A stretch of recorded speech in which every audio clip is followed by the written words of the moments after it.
So many seeds.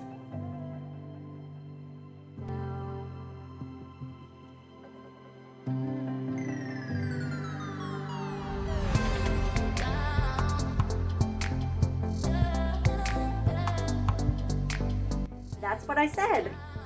So many seeds. Hey everyone, Natissa here on the subtropical Florida Gulf Coast, Zone 10. And before I get into this video, I just want to say my dog is here with me, and every time I turn the camera on, she brings in all her toys and food, and you're going to be hearing her a lot. In fact, she's eating her bone right now. In this video, I'm going to show you how I direct sow my seed in the garden. I feel so laid back, and I don't feel like I have this crazy mathematical technique, but I'm growing. But that is the point of this video. I know it can feel so intimidating, but it doesn't have to be. But there are a few things to be aware of. Understanding the needs of the seeds, as I like to call it. There are seeds out there that may do better if you soak the seeds in some water. You'll see that on the back of a packet. Soak the seeds for a few hours or overnight. Some seed benefit from stratification. Stratifying a seed is where you might take a bit of sandpaper, for instance, and just scratch the coating of the seed, and that just kind of helps break it just enough to let moisture in and allow for better germination of that seed. And also, some seed benefit from what is called vernalization. That is where the seed will do better if it goes through a nice cold period in order to wake up the seed, so to speak, and cause it to germinate and grow. But here in Florida, where we don't get so cold, a great way to mimic vernalization is putting your seeds in the refrigerator. Many times it's not 100% necessary to have to do these things for your seeds, but it can cause your seed to have a better chance at germinating. For example, going back to soaking your seed, on bean packets, if you look on the back, it will often say soak your seeds overnight, and honestly, I never do, and honestly, I just forget. But the seeds germinate rather quickly to where I honestly just don't really think about it. I never thought of having to speed up the process, or I never needed to. So there you go. No pressure. In general, these things are what seeds need. Seeds need a warm, moist, soft hug from the soil. Let's break it down further. The soil needs to be as fluffy as can be, not full of clumps and rocks and things that are going to hinder the germination and growth of your seedling. So you don't want mulch on the surface. You need to brush it away. The soil needs to be moist, not puddly and just soaked with water, because that could drown your seed as it's growing and kill off the seedling. Think of a sponge. If you dropped a sponge in a bowl of water and lifted it up, water would just be pouring out. You take that sponge, you squeeze it, and too much water comes out. It's soaked. It's just drowning in there full of water. But taking that sponge that has been soaked and you were to touch it with your hands, it's moist, and it's moist throughout. But that's what you want your soil to be at all times in order for your seed to germinate, or in most cases, that is. Warmth. If your soil is too cold, like you're dipping down into the 50s and below, a lot of your seeds might struggle with germinating. But if it is definitely, starting to get into the 70s, that is warmth to the seed. That's telling your seed it's time to wake up. So that is what the soil needs to be like for your seed. Another need for your seed is spacing. On the back of a seed packet, it may tell you about how to space your plant.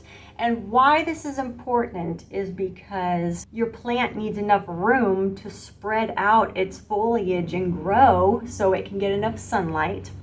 Also, the part you don't see, the root system. There needs to be enough space for the root systems to forage for water and nutrition, and if things are growing too close together, it is possible that your plants can start fighting for the nutrition they need. And that's where you can get tall, leggy plants, or just plants that don't do as well because they're not getting enough of what they need. So spacing. An example would be is if a pepper plant happens to call for 2 feet of space. That means it is expected to grow 2 feet out, 2 feet wide all around. So what I would do is I would put a few seed where I'm going to plant my pepper plant, and I would measure out a foot space all around. And that would allow there to be, from one end to the other, it'd be a total of 2 feet. And that would allow your plant to grow to the capacity of what it's supposed to be. I also like looking online to see pictures of the variety that I'm growing, just to get a little idea of what it's going to look like and how big or small it's supposed to be. Now that you have an idea of how to space your seeds, it's time to think of the need for the seed: depth. How deep do you plant your seed? Seed packets will give you an idea of that. Or if you get a seed that doesn't say, of course, just look it up online. But again, it's nothing to stress over. Some examples I have that have made me relax in my seed sowing is I have 2 lettuce seeds here. 2 different packets, 2 different varieties. I mean, still lettuce, still gonna grow about the same. The seed is the same size. And if you look on the back, there is a difference in how deep it says for the seed to go. Also on the back of these beans, I have 3 different bean packets, and they're telling me, some of them are roughly the same depth measurements, but you know, you can look at the back of one of them and think, oh, I have to do it this way, I have to do it that way. And to see these different depth measurements, it just shows to me that there's a little leeway in sowing seed. You don't have to break out the ruler and stress over it. Also, through my sowing seed experiences, this is just observation, but isn't that a lot of gardening observation? I have noticed that there are seeds out there that look like fine dust. Have you ever seen chamomile seed or other small, fine seed? Generally, you sow those by surface sowing, just as it sounds. Sprinkle seed on the surface of your soil. And then as the seed gets larger and larger, the depth gets a little more deeper. And you know, you can go from a surface sowing of a very fine seed to, for example, a bean seed, which is generally around 1 inch deep. So you have 1 inch to play around with. So very fine seed surface sow, all the way down to a bean seed where it's about 1 inch deep. So basically, bigger the seed, the deeper it goes, but not too deep. Because a seed only has a certain amount of energy that allows it to break out of its seed, to push up through the soil, and it needs to hit that sunlight pretty soon because it's going to run out of its own energy and it's going to depend on the sunlight for the rest. So, sowing a seed. So, when sowing your seed, if you were a little unsure of how deep to go, in my opinion, it's always better to sow a little more toward the surface than going deep. Because like I said, you don't want to go too deep. You can always put a little more soil on top of your seedling if it looks like it's getting a little leggy or you're starting to see some of the seed and the taproot starting to go down. That's a sign to put a little more soil on top, but that gives you a better chance than too deep. Now, when sowing your seed, how many seed to sow? Now, the thing with seeds, or I should say nature, is things happen all the time. Squirrels come in, dig around your seedlings. Little buggies come and can eat some of the seedlings that emerge. Sometimes you just have bad seed and it doesn't germinate. Or you have a dog that might like to walk around into your garden bed and push the seed down more. Who knows what happens? So, what I do when I sow my seed is I always sow a lot, because when you think about it, that's what nature does. One plant can produce hundreds to thousands of seed, and there's always a handful that do work and grow. And well, if that's what nature does, I'm gonna do it too. So I plant a lot. This has allowed me to get enough of what I need. It's well worth it in the end. So after you sow your seed, the need for your seed is it needs to stay moist. Get your seed watered right away, and you're going to need to keep it watered, I would say, about the first month of its growing time, because that's crucial. The taproot is coming down. The root is still at the surface. So if your surface dries out, your seedling dries out. So keep it moist. As seedlings come up, I will let them grow together for a little while. It allows the critters to come in and nip at the seedlings and kind of thin out my patch and in a way select what seedling I'm gonna let go on. You gonna go aside? Okay, here you go. I'll see you in a little bit, okay? All right.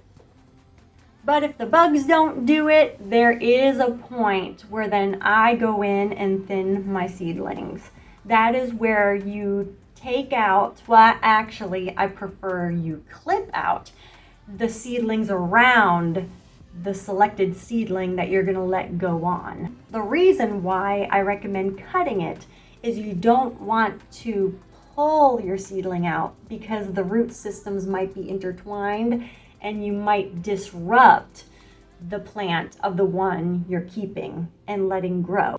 If you cut the other seedlings, the root systems of those seedlings will break down and actually become food for the plant that you are leaving behind.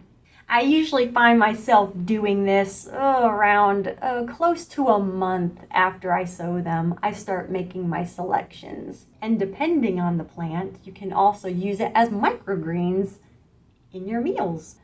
If the plant itself is edible. And it's inevitable, I always, just about always, have to resow.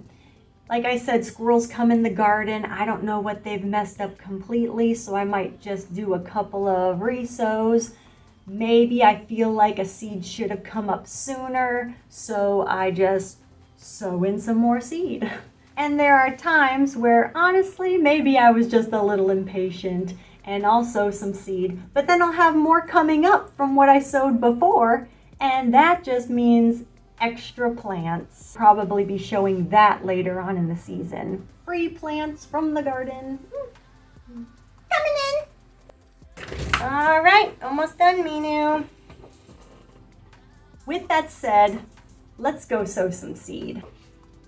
Ooh, it's sunny out here today. So here we are in the north part of the garden. So my approach is very easy. I just look at the back and I see, for this pack of marigolds, a 1/4 inch depth for the seed. Now the seed here is long and flat. And all I do is this. I made a very, very shallow trench, and I don't bring any rulers outside or anything. And I take a little handful of seed there, and I literally just sprinkle it in. I do not face out any of the plants. And then I just take my hand and just gently cover, pat it down. And then of course, after planting the seed, be sure to water. So really not much to it. And as the season goes on and the plants come up, I then usually make my decisions on what's going to stay and what is not. And this has always worked for me. We'll be growing our green onions. And in here we do have a stump of a roselle plant. I'll just leave that in there, let the roots break down and become nutrition for the future plants. And I also have a self-seeded Everglades tomato, which is forming some tomatoes. And again, self-seeded. I didn't plant that. So seeds must be easy to sow. And last year's green onions, we'll just leave them in there.